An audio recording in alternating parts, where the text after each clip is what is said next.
Tetapi orang yang kuat adalah orang yang senantiasa bisa mengendalikan hawa nafsunya, bisa mengendalikan amarahnya ketika marah.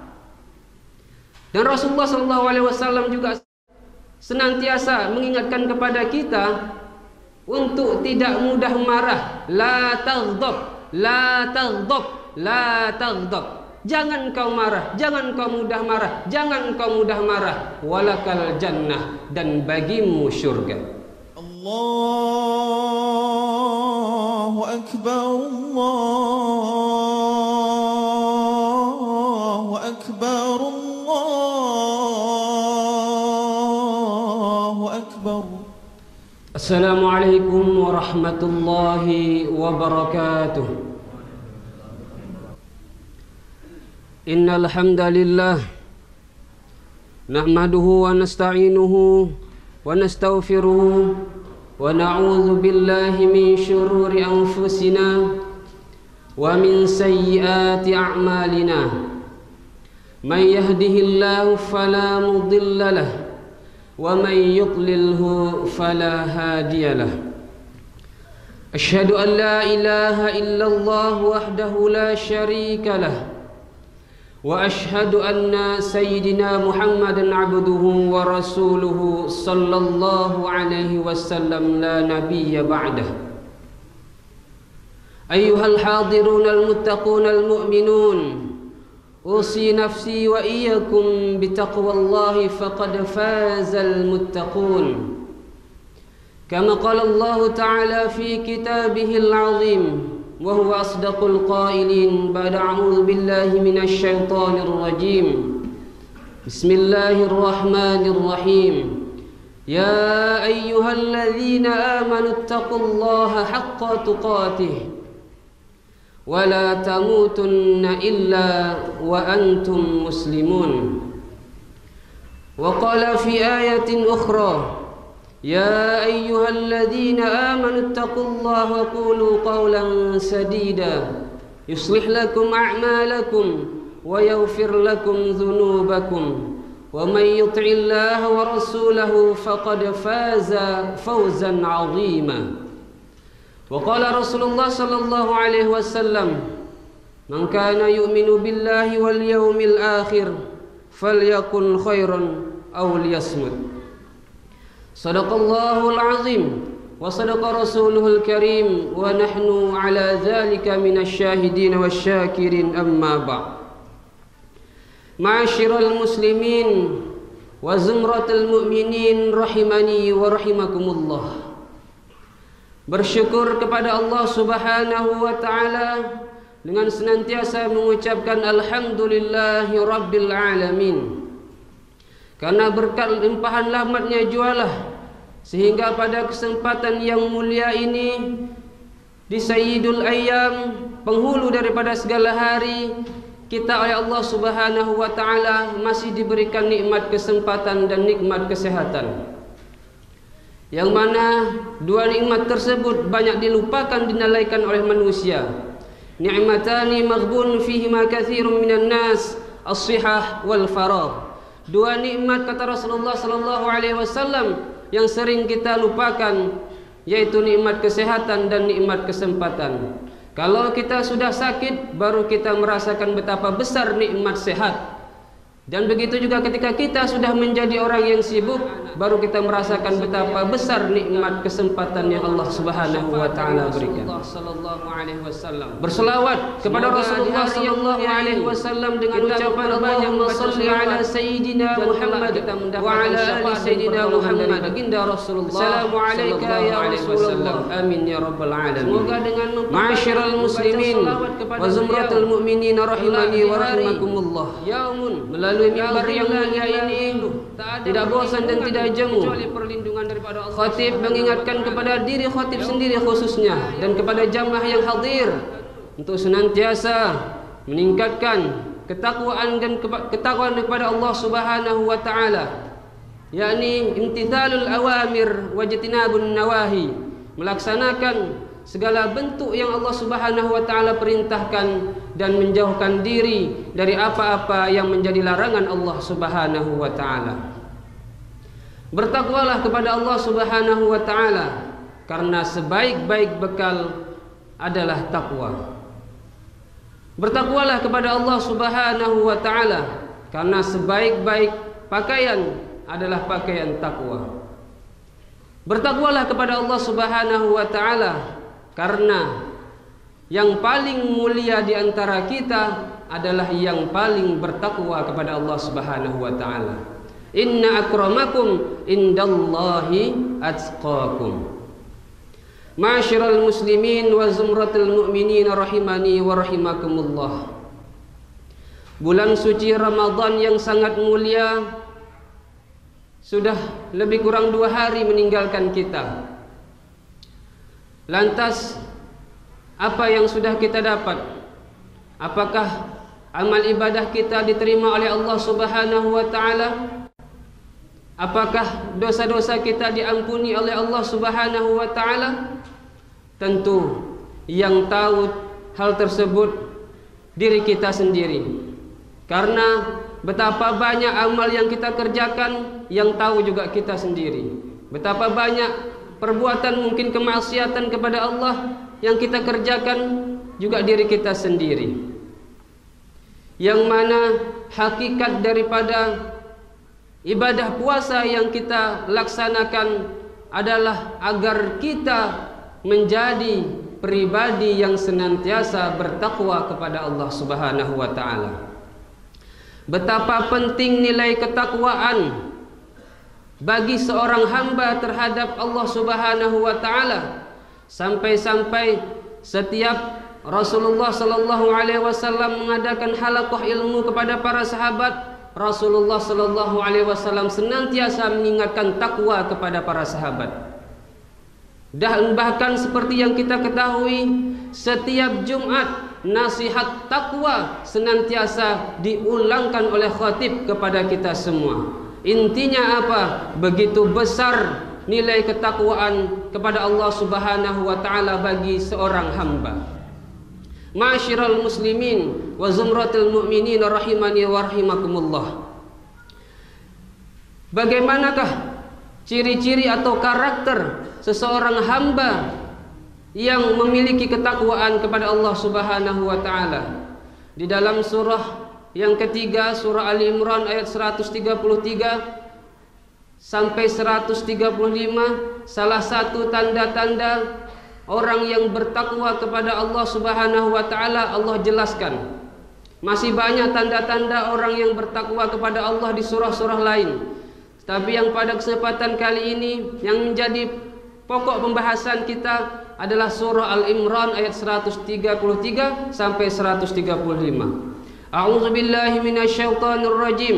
Bismillahirrahmanirrahim.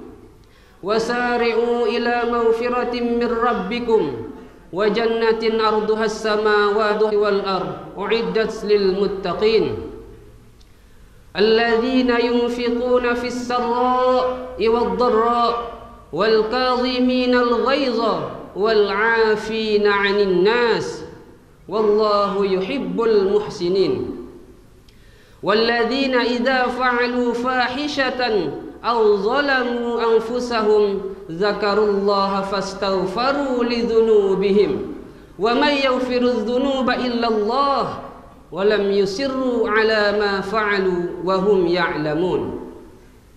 Shadaqallahul azim.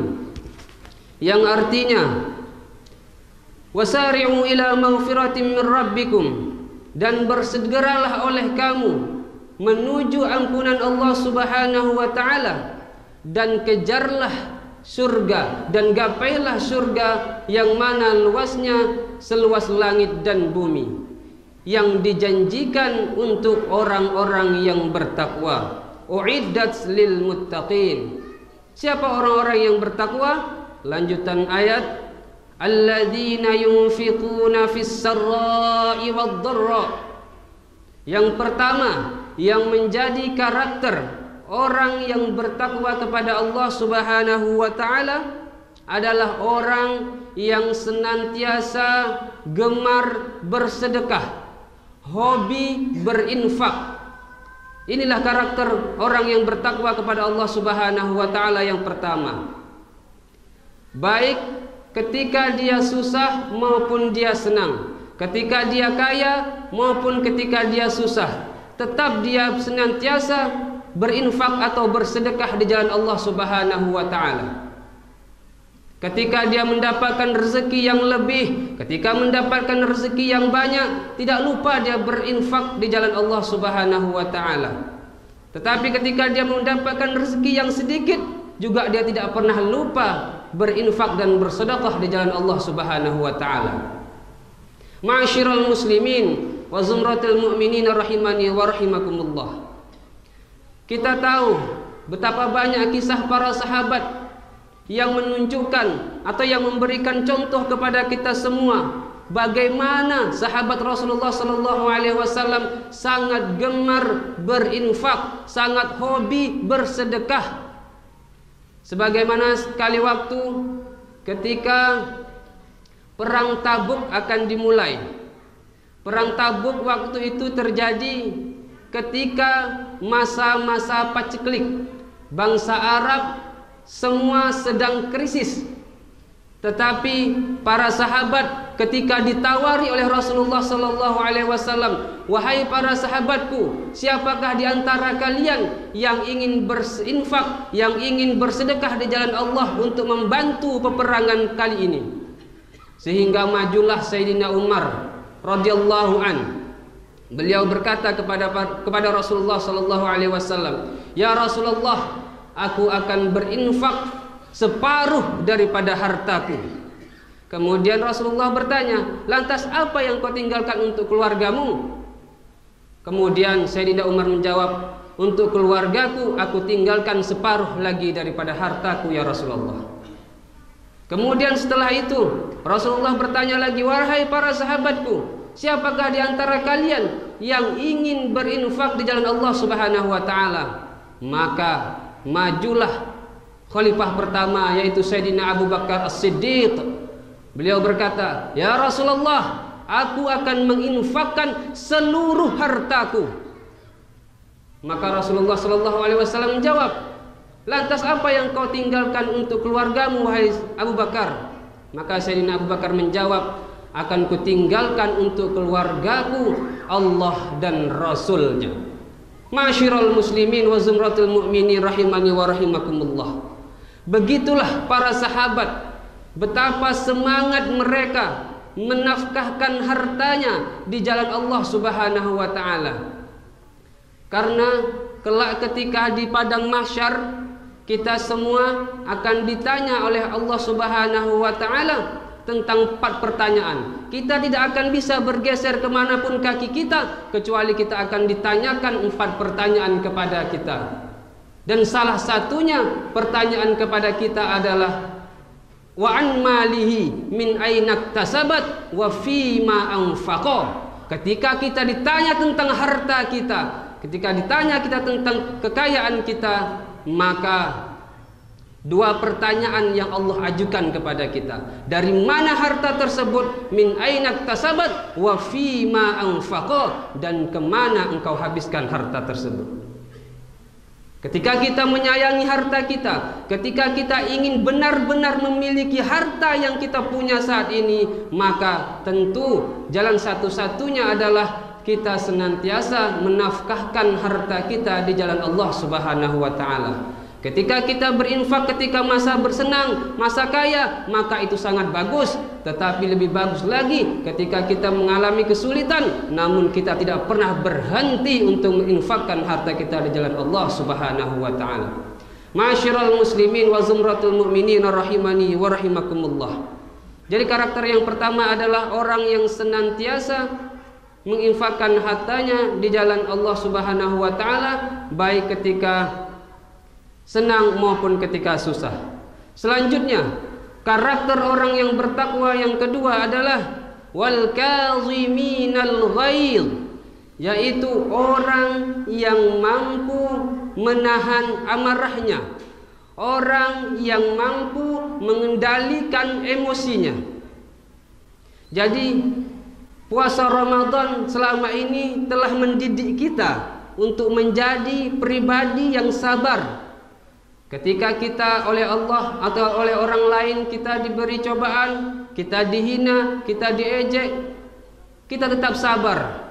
Karena kata Rasulullah sallallahu alaihi wasallam, orang yang kuat bukanlah orang yang menang di medan tinju, tetapi orang yang kuat adalah orang yang senantiasa bisa mengendalikan hawa nafsunya, bisa mengendalikan amarahnya ketika marah. Dan Rasulullah SAW juga senantiasa mengingatkan kepada kita untuk tidak mudah marah. La taghdab, la taghdab, la taghdab. Jangan kau marah, jangan kau mudah marah, jangan kau mudah marah. Walakal jannah, dan bagimu syurga. Ma'asyiral muslimin rahimakumullah. Selanjutnya, karakter orang yang bertakwa kepada Allah Subhanahu wa taala adalah wal 'afina 'anil nas, yaitu orang yang senantiasa memaafkan saudaranya. Ketika saudaranya berlaku salah, ketika sekali waktu saudaranya mempermalukan dia di muka umum, ketika saudaranya berbuat keji terhadapnya, bukan balasan yang dilakukannya, tetapi adalah memaafkan segala bentuk kesalahannya. Terlebih pada momentum Idul Fitri kali ini, maka hendaknya kita semua saling memaafkan satu sama lain, agar ibadah yang kita lakukan sempurna di sisi Allah Subhanahu wa taala. Ma'asyiral muslimin rahimakumullah. Selanjutnya, karakter atau ciri-ciri orang yang bertakwa kepada Allah Subhanahu wa taala adalah wallahu yuhibbul muhsinin, yaitu orang Allah Subhanahu wa taala senantiasa mencintai orang-orang yang muhsinin. Apa itu orang yang muhsinin? Yaitu orang yang senantiasa membalas kejahatan, membalas kejelekan dengan perbuatan baik. Apapun yang dilakukan terhadapnya, dia selalu memberikan kebaikan terhadap saudaranya. Ma'asyiral muslimin rahimakumullah. Selanjutnya, karakter atau ciri daripada orang yang bertakwa kepada Allah Subhanahu wa taala adalah orang yang gemar melakukan taubat.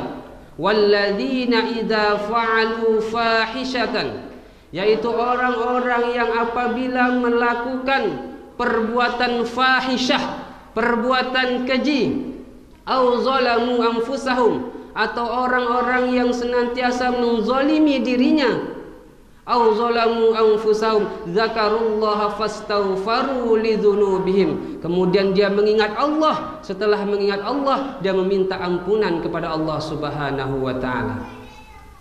Orang yang terbaik di antara kita bukanlah orang yang tak pernah melakukan kesalahan. Setiap kita pasti mempunyai kesalahan, tetapi orang yang terbaik di antara kita adalah orang-orang yang pernah melakukan kesalahan, pernah melakukan dosa, pernah melakukan maksiat, tetapi setelah itu melakukan taubat atau beristighfar kepada Allah Subhanahu wa taala. Bukankah kita tahu sekali waktu ada kisah, ada seorang pembunuh atau penjahat yang telah melakukan atau membunuh sebanyak 99 orang. Kemudian ketika itu dia ingin melakukan taubat, didatanginya seorang ustadz. Kemudian dia bertanya kepada ustadz tersebut, "Wahai syekh, apakah aku bisa bertobat sementara aku telah melakukan dan membunuh sebanyak 99 orang?" Kemudian syekh tersebut menjawab, "Tidak ada jalan taubat bagimu, Allah tak akan pernah mengampunimu." Lantas orang tersebut, penjahat tersebut emosi dan kemudian menghunuskan pedangnya dan menusuk atau membunuh syekh tersebut, sehingga genaplah 100 orang yang dibunuhnya. Kemudian setelah itu dia pergi lagi mencari seseorang yang bisa diajaknya atau bertanya apakah dia bisa bertaubat. Maka dia ketemulah kepada seorang yang abid, yaitu orang yang alim yang senantiasa beribadah kepada Allah. Maka ditanyanya kepada orang tersebut, "Wahai syekh, apakah ada jalan taubat bagiku?" ketika aku sudah pernah melakukan atau membunuh sebanyak 100 orang. Maka syekh tersebut menjawab, sebesar dosamu tetapi besar pula ampunan Allah Subhanahu wa taala. Jalan taubat bagimu masih terbuka lebar selama nyawa belum sampai ke kerongkongan. Maka orang tersebut disuruh pergi dari kampung tersebut karena di kampungnya selalu melakukan maksiat. Kemudian dia mencari kampung yang baru atas saran daripada orang alim tersebut. Maka ketika dia pergi ke kampung yang lebih baik, di pertengahan jalan orang tersebut tidak panjang umur. Allah cabut nyawanya sehingga meninggal di dalam perjalanan. Maka kemudian bertengkarlah malaikat. Apakah dia seorang ahli neraka atau dia ahli surga?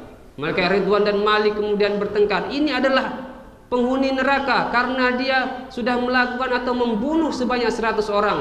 Kemudian malaikat Ridwan berkata, dia adalah ahli surga karena dia sudah berniat ingin bertaubat kepada Allah Subhanahu wa taala. Lantas Allah Subhanahu wa taala memerintahkan, sekarang ukur saja mana lebih dekat, di tempatnya yang dituju atau di tempatnya yang sudah ditinggalkan.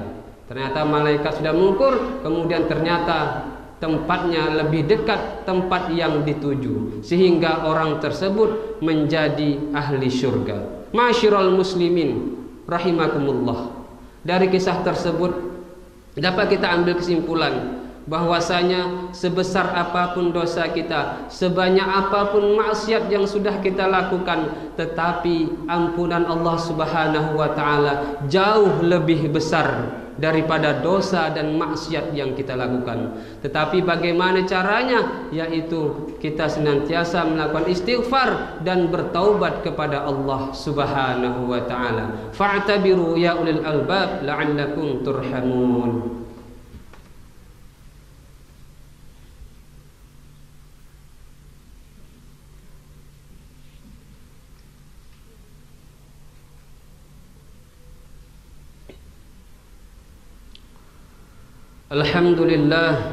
Alhamdulillahi rabbil alamin, nasta'inuhu wa nastaghfiruhu wa na'udzu billahi min shururi anfusina wa min sayyiati a'malina, may yahdihillahu fala mudilla lahu wa may yudlilhu fala hadiya lahu.